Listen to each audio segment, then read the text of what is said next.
JSSC TGT 2016 के सभी अभ्यर्थियों के लिए जो कोर्ट में पिटीशन हैं, आप इस वीडियो को ज़रूर देखिए और जो नई पिटीशन वो भी देखिएगा। पहले ये समझिए कि हाई स्कूल 2016 का जजमेंट 2 दिन हुआ था, एक 1 सितंबर को, दूसरा 11 सितंबर को।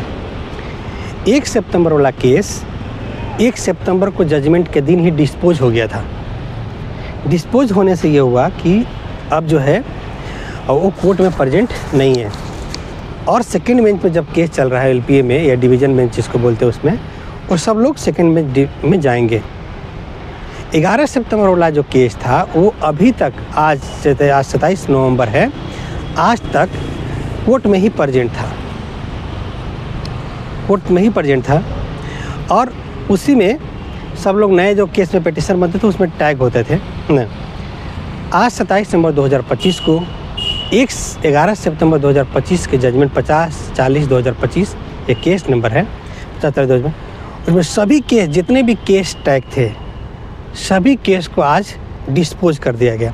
डिस्पोज करने का मतलब ये हुआ कि अब वो केस हाई कोर्ट में नहीं है, आप उसी के साथ इक्वल हो गए। जैसे 1 सितंबर मीना कुमारी का जो केस था उसी के तरह हो गए, सेम टू सेम आप उसी तरह हो गए। 11 सितंबर वाले केस को आज 27 नवंबर 2025 को डिस्पोज कर दिया गया।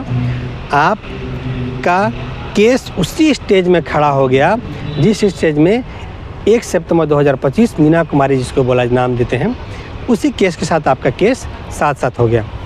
अब आप साथ साथ चलेंगे जैसा 1 सितंबर वाला केस का हुआ, मीना कुमारी केस हुआ।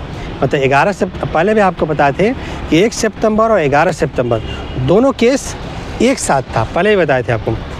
तो लेकिन 11 सितंबर वाले को कुछ दिन के लिए वेट करवाया गया था, लेकिन आप आज के बाद एग्जैक्ट सेम हो गए। वो भी केस 1 सितंबर डिस्पोज था, 11 सितंबर भी डिस्पोज हो गया। हाँ, आपको बताना चाहते हैं कि 1 सितंबर और 11 सितंबर दोनों लोग जेएसएससी में आवेदन दे चुके हैं और जो लोग आवेदन नहीं दिए हैं ना, उन लोग के लिए अलग से अभी तक कोई टाइम नहीं मिला है, या जो लोग बोल रहे थे कि अलग से टाइम मिलेगा आपको आवेदन जमा करने के लिए, उनसे ज़रूर पूछिएगा कि आवेदन देने के लिए हमको कब टाइम दिया जाएगा, क्योंकि वो आपको मिसगाइड कर रहे थे या आपको आज एक्सक्यूज़ देंगे कि नहीं करना, वो नहीं करना है, अलग मैटर है।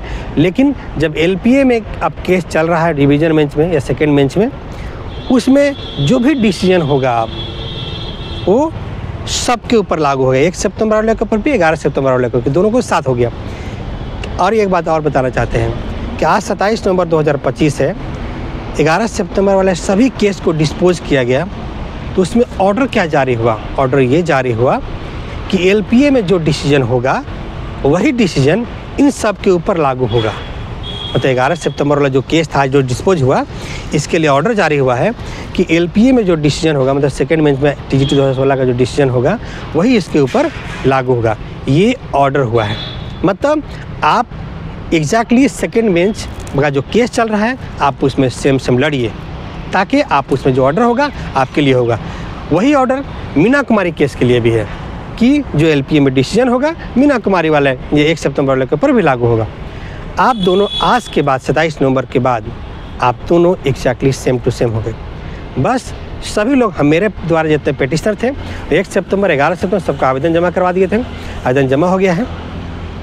अगर मान लेते हैं कि सेकेंड बेंच में या एलपीए में हियरिंग होता है और पहला ही हियरिंग में या दूसरा हियरिंग में उसका केस को ख़त्म कर दिया जाता है कि नहीं भाई तुम्हारा केस सुनने लायक ही नहीं है, तुम्हारे पास कोई ऐसा पॉइंट नहीं है जो नया हो, जो नया बात हो कि हाँ भाई ये बात नया है, तुमको सुनने की ज़रूरत है न। अगर ऐसा नहीं नया बात बोला तो उसका केस वही ख़त्म होगा और जो आवेदन दिए हैं उसी पर नियुक्ति प्रक्रिया शुरू हो जाएगा। या उसके पास एक और चांस है, हो सकता है सुप्रीम कोर्ट जाएगा। सुप्रीम कोर्ट में भी एक ही हियरिंग वहाँ पर तो फैसला होता है कि आप सुनने लायक नहीं, ऊपर से पेनाल्टी लगाएगा अलग से न, और जो आवेदन दिए हैं उसी पे आपका जो है नियुक्ति प्रक्रिया शुरू हो जाएगा। तो छात्रों के लिए आज का दिन बहुत बड़ा है जो 11 सितंबर वाले थे। अब मेरे द्वारा जितने भी पिटिशनर थे उनको तो हम अपने व्हाट्सएप ग्रुप के माध्यम से भी इन्फॉर्मेशन दे दिए हैं और इस वीडियो के माध्यम से इन्फॉर्मेशन दे रहे थे कि आप लोगों के मैंने पहले बता दिया था 1 सितंबर का डिसीजन होने के बाद सबको आवेदन देना है। सब लोग आवेदन दिए हैं और जो आवेदन मेरे कहने के बाद भी नहीं दिए हैं न, वो इसके लिए खुद रिस्पॉन्सिबल हैं और खुद अपने खुद भुगतेंगे, या जो भी उनके साथ हो वो खुद जिम्मेदार है। हम अपने पिटिशनर्स को पहले बता दिए थे कि आपका आवेदन देना है तो देना है। अलग से आपको कोई भी चांस मिलेगा कि नहीं मिलेगा कोई गारंटी नहीं है।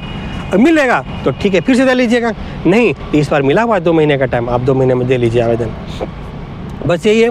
और वैसे लोग जो कुछ यूट्यूब में चुतिये लोग हैं जिसको बोलते हैं हम, जो मना करते थे कि आपको अलग से आवेदन देने का चांस मिलेगा, आज डिस्पोज हुआ है, क्या चांस मिला?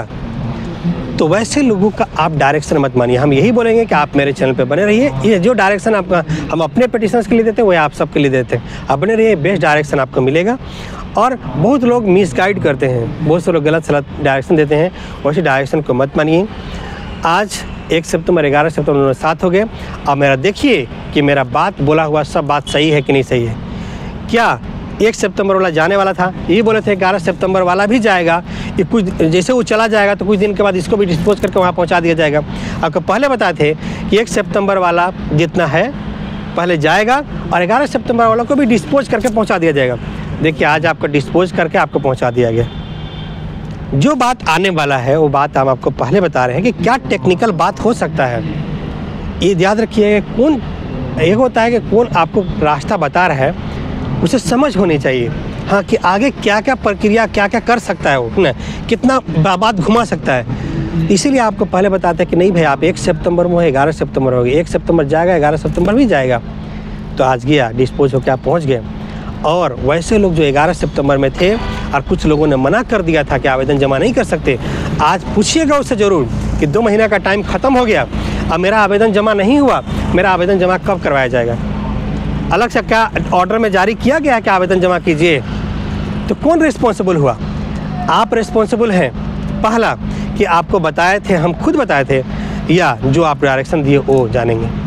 और आज आपको कहेंगे कि हमको जानकारी नहीं है, हमें भ्रम है, सॉरी कहने से या कुछ कहने से क्या आप वापस मिल जाएगा आपको वो चीज़? कभी नहीं मिलेगा, याद रखिएगा। बस इसी में उसको गाली दे के 10 गाली दे करके आप घर में बैठिएगा। बेहतर ऑप्शन है LPA को बढ़िया से लड़ा जाए। LPA जब डिसीजन जीतेंगे, हियरिंग होगा तब जीतेंगे। हियरिंग हुआ ही नहीं, ख़त्म हो गया तो बात ही ख़त्म हो गया।